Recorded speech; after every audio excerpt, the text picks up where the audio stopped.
According to Colloquy, 58% of loyalty memberships are inactive. So people ask me all the time, if loyalty programs are so valuable, both for consumers and for merchants, why are we struggling to get our consumers to actively engage? To think about that question, I'd like to use an analogy. Loyalty programs are kind of like running a race. This is a racetrack. What you're trying to do is encourage your consumers to get around the racetrack and earn their reward at the finish line. The reason you want that is because when consumers earn rewards, they feel more loyal. That means they actually will run the next lap faster. According to the data that we've seen actually, most of the value of a loyalty program comes in the home stretch.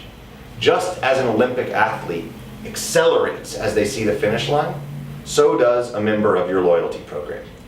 An acceleration in this portion of the race actually means more visits and increased spending for you, the business.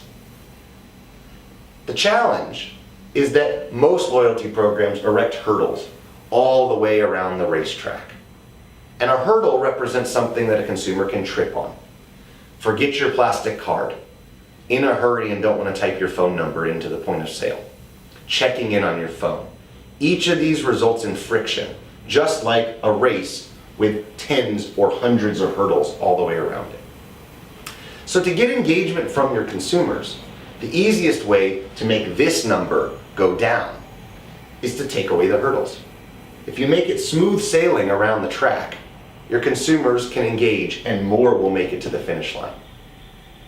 So the keys using this analogy to a successful loyalty program are: one, make it attainable. If your track is way too big, many consumers will look at your program and assume, I'll never get to the finish line. That's not worth it for me. Two, make it rewarding. What's waiting for them at the finish line is a big celebration. That will help people get around the track. Three, make it transparent. If you were running in the dark, you would never know how close you were to the finish line. And as a result, you would have no incentive to accelerate as you rounded the home stretch. But when you know you're close, you start running faster. And then four, perhaps most importantly, stop making consumers jump through hoops, jump over hurdles all the way around the track. Because all you're doing is making it harder for a consumer to actually get here. And as a result, you're making it harder for you to see value out of your loyalty program.